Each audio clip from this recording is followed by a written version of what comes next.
Otep, bien-aimés frères et sœurs, vous connaîtrez la vérité et la vérité vous affranchira. Ça, c'est pas moi qui le dis, c'est la Bible qui le dit. Mais moi, je vous dis mieux. Vous connaîtrez la vérité historique, notamment celle de vos ancêtres kémites, et vous aurez une vision globale de ce que c'est que la vraie souveraineté politique. J'ajoute, vous reviendrez à la spiritualité africaine ancestrale et vous comprendrez les enjeux de l'indépendance économique. Et pour terminer, vous accepterez votre identité culturelle kémite et vous obtiendrez deux choses. La première, c'est la paix. La seconde, c'est le développement, à une condition. L'unité de toute l'Afrique noire, l'unité de tous les Noirs du monde entier.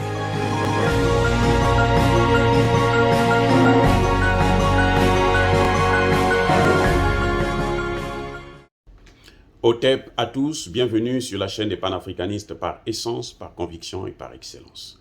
Celle des citoyens kémites par nécessité et obligation de combat. Nous sommes une chaîne qui n'est guidée que par nos ancêtres et rien que par les ancêtres qui appartiennent à l'égrégore du monde noir. Par conséquent, nous ne croyons en aucun Dieu venu de l'étranger. Toutefois, il nous appartient de préciser que cette vidéo n'est aucunement destinée à inciter à la haine ou à la violence.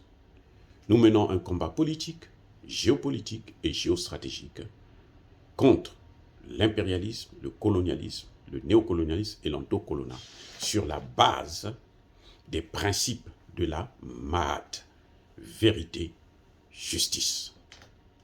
Il s'agit d'apporter notre modeste contribution dans cette noble lutte en faveur de la souveraineté, la dignité et l'unité africaine. Et ça, c'est le panafricanisme. Alors, bien-aimés frères et sœurs, nous allons vous parler aujourd'hui de l'arrogance et des manigances françaises qui sont à l'origine du sentiment anti-français. Vous avez deux pays qui sont, si vous voulez, les piliers de ce sentiment, les sources de ce sentiment anti-français. Et ça n'a pas commencé aujourd'hui, ça a commencé depuis quelques années, mais là, ce n'était pas encore très remarquable. En Côte d'Ivoire, lorsque Laurent Gbagbo était au pouvoir, on a vu l'armée française venir détruire l'aviation militaire de l'armée ivoirienne pour faciliter l'entrée des rebelles en Côte d'Ivoire. Malgré ça, tant mieux que mal, les militaires loyalistes du gouvernement ont pu repousser, freiner l'avancée des rebelles qui avaient à leur tête Guillaume Soro et Alassane Ouattara. Et pour finaliser le tout, c'est l'armée française elle-même qui a défoncé les barricades, les portes du palais présidentiel de Côte d'Ivoire et tué tous les jeunes qui étaient autour pour aller prendre seulement Laurent Gbagbo et l'amener à La Haye. Ça avait frustré toute la jeunesse africaine. Ça ne frustre pas les dirigeants africains, puisque Alassane Ouattara, on le voit comment il est en train de servir la France. Il veut détruire le Mali au profit de la France. Mais les populations africaines, qui ne sont pas bêtes, ont été frustrées déjà. Et la frustration dans ce dossier a atteint son apogée lorsque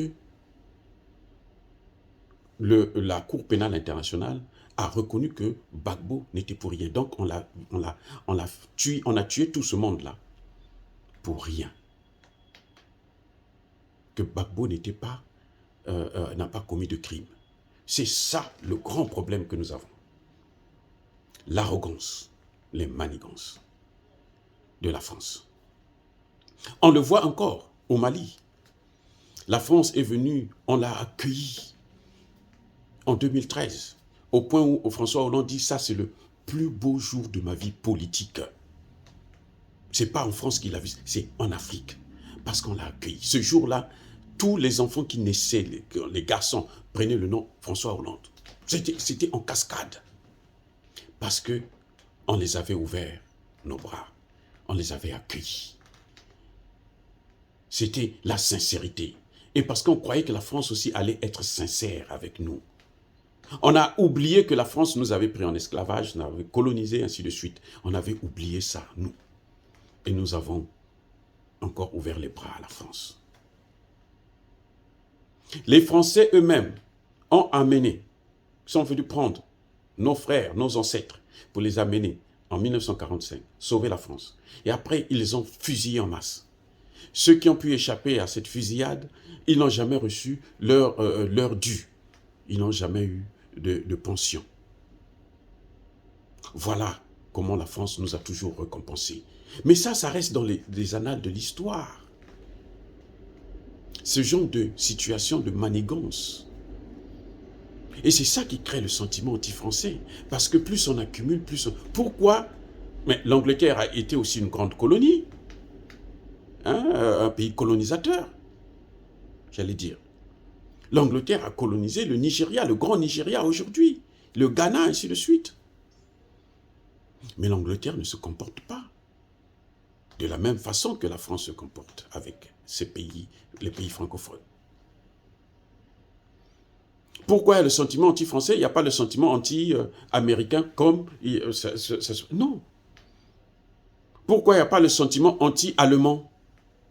Et pourtant, nous savons que les Allemands soutiennent la France. Ils sont derrière. Mais le sentiment qui se développe, c'est le sentiment anti-français, parce que la France exagère. Un pays a des intérêts. Oui, ils n'ont pas d'amis, ils ont des intérêts. La France a des intérêts en Afrique, c'est vrai. Mais il y a une manière diplomatique, sans faire autant de dégâts. Bref, l'arrogance et les manigances de la France, c'est ça qui entraîne le sentiment anti-français. Regardez hier, nous sommes lundi, il y a quelques jours, les Français qui travaillent dans la mission des Nations Unies, les casques bleus français, des légionnaires mercenaires que les Nations Unies ont recrutés, veulent tuer le président Touadéra. Et l'ambassadeur de France vient dire que c'est un simple incident, c'est une erreur. Mais cette population qui voit là, elle n'est pas aussi bête que ça. C'est pas parce que les gens ne réagissent pas qu'ils n'ont pas vu, ils n'ont pas entendu. C'est ridicule de penser à ça. C'est ça qui cause le sentiment, qui provoque ce sentiment anti-français.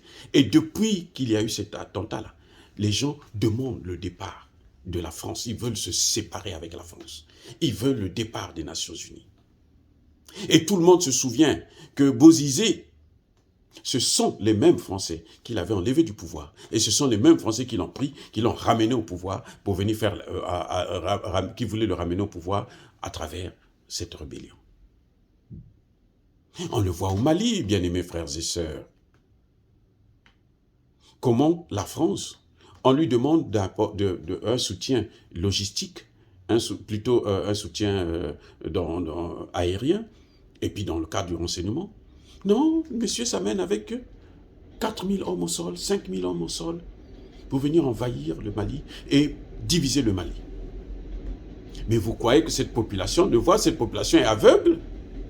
Attendez, mais franchement, c'est-à-dire que quand on dit que nous avons la haine, c'est une façon de se moquer de nous. C'est parce qu'eux, ils ont la haine. Parce que ce racisme-là qu'ils ont, ils pensent que nous aussi, on est comme ça. Non, nous, on n'est pas comme ça.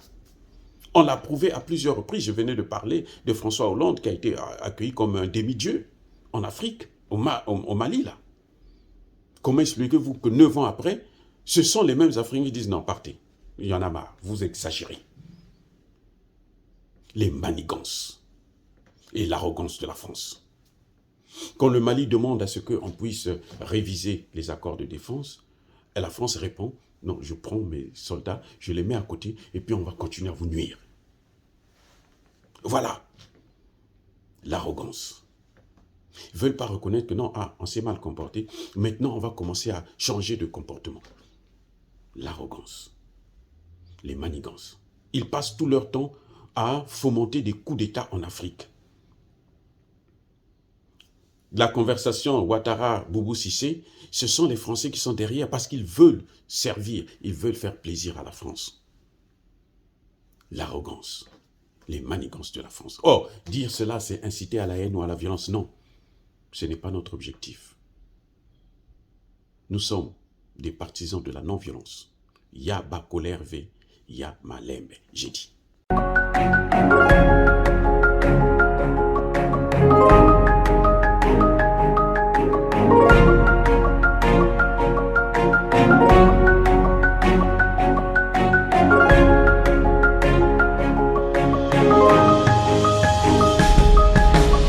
Eux, ils marchent par la foi et non par la vue. Mais moi, je vous conseille vivement de marcher par la connaissance scientifique et historique, notamment celle de nos ancêtres kémites, par les 5 sens et par l'intelligence. Otep, vive l'Afrique éternelle et que Dieu vous bénisse. Abou Apia.